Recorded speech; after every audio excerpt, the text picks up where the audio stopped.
The best way for two people to keep a secret is if one of them is dead. This is how to completely erase yourself from the internet in 5 steps. In 2017, I was swatted. Major commotion this morning. Police storming Whispering Oaks Lane. An anonymous call was placed to my local law enforcement that I had murdered people and was holding others hostage. And it was after this that I decided I was going to spend the time to figure out how to disappear.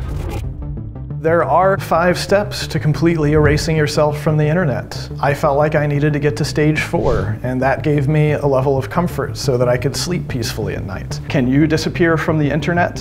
What are the trade-offs? That's what we're going to talk about today. Step 1. Installing ad blockers on your devices is one of the lowest hanging fruits that you can accomplish in order to decrease corporate surveillance. The big 2 companies are extracting $700 per year from your information. It can cost you $100,000 over your lifetime. Ad blockers are not so much about stopping the annoyances of people trying to sell you things on their websites. Rather, it's about a deeper underlying problem, the corporate surveillance machine that is building a profile on you and using that to discriminate against you. Digital discrimination is what happens when corporations employ various tactics to surveil you and build profiles about you. For example, if they catch you using higher-end luxury computing equipment, they may jack up the prices on you. The internet is highly booby-trapped. It's not just about which websites you go to, it's also how you interact with a number of different internet services. For example, are you searching for health-related questions? All of these things can be factored into your profile. What do you lose? Well, you'll probably find that some of the services that you deal with simply don't operate quite as well when the ads are blocked, and this may in fact completely break some of those websites. Step 2. Kill the spies inside your house. Your TV is a snitch. Your vacuum is a wiretap. You're giving your data not only to that one company, but potentially to dozens of others as well. And these are often referred to as trusted partners or sub-processors. Your data gets leaked not only to one place, but to many different places, thus exponentially increasing the likelihood that it makes it out into the wild. The optimal solution here is to ditch those smart devices. Don't buy them in the first place, or if you do, don't enable their Wi-Fi functionality so that they can phone home. But in some cases, this isn't an easy option. One possible solution here is called the pie hole. What is a pie hole? This is some software that was designed to be able to run on an incredibly cheap computing device called a Raspberry Pi. And the goal of this software is to completely black hole any network traffic that is going to leak your data to third parties. Here's what we gain. We stop leaking as much information. You are adding more complexity to your home and to your network. Configuring a pie hole is not exactly straightforward if you're not very technical. If this pie hole device stops working for some reason, you may have other issues where other devices and other applications stop working. Step 3. Live 100 separate lives. Having a single email account is one of the most dangerous decisions that you can make when it is in fact a control point for all of the other services that they're using. Your email account becomes a single point of failure.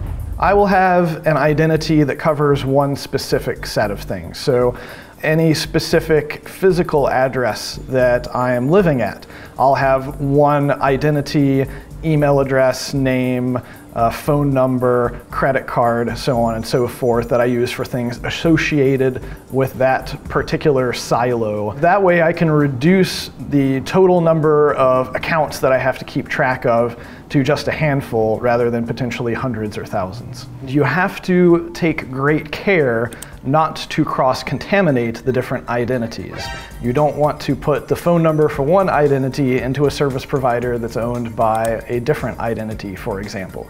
Because the entire point here is that you're operating under the assumption that this data, this identity stack, can and likely will eventually get leaked whether maliciously or through legal means and data brokers. And by keeping all of your identities segregated, you can ensure that a compromise does not ripple out across all of the different aspects of your digital life. This comes with additional complexity.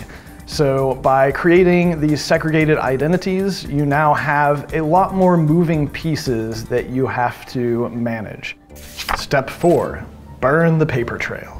So there are many different aspects of your day-to-day life that are a matter of public record, especially when it comes to property ownership. Really anything that is regularly taxed, whether that be real estate, vehicles, boats, any of these things, most people tend to register in their real name.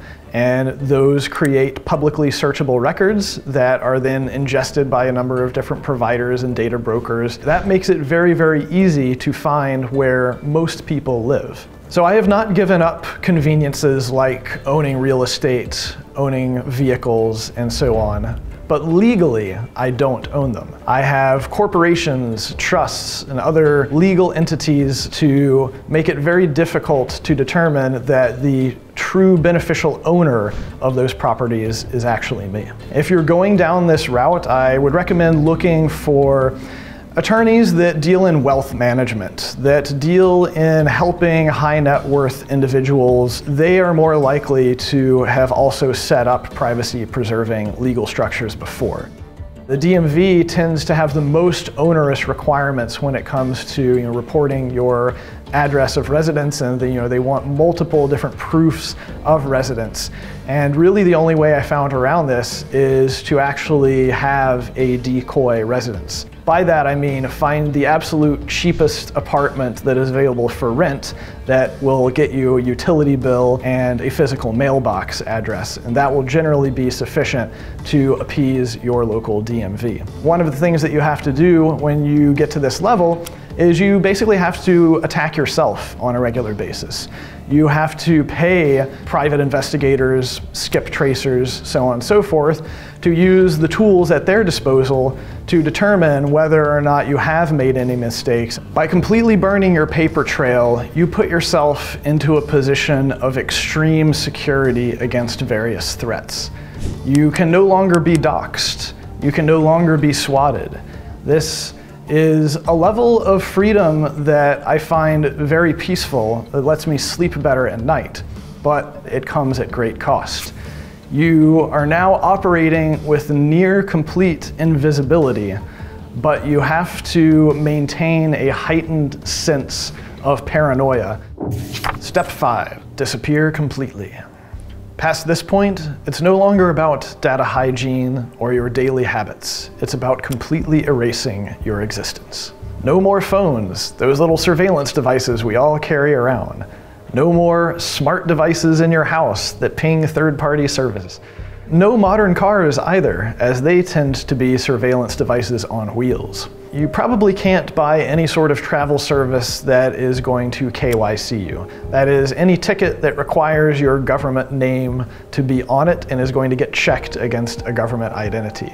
That takes all airplanes, trains, and a lot of boats off of the table. You're probably going to be limited to car-based travel, and even then, you may, in certain parts of the country, have to worry about things like tolls. Personally, I prefer to always carry my passport with me, and I use that whenever I'm required to present identity verification. This is preferable to your driver's license because the passport does not have any address on it. If you give a driver's license to a hotel concierge, you should expect that they're probably going to type out the address that's on your driver's license and put that into their system. So don't even give them the option of doing that in the first place. The only way that you can really ensure that no human ever leaks any other information is to never come in contact with any system or any human to even give them the opportunity to do that. This is the final frontier of privacy. If you get to this point, you don't have to worry about corporations or really any bad actors finding you and coming after you, and any of this information being used against you in any number of ways that are difficult to predict. Those are the 5 steps to completely erasing yourself from the internet. Each of you will have to decide what level of trade-off between convenience and privacy you're willing to achieve. But you don't have to go all the way all at once. You can start at step 1, see how that goes, and if you want to bite off more, you can always do so later.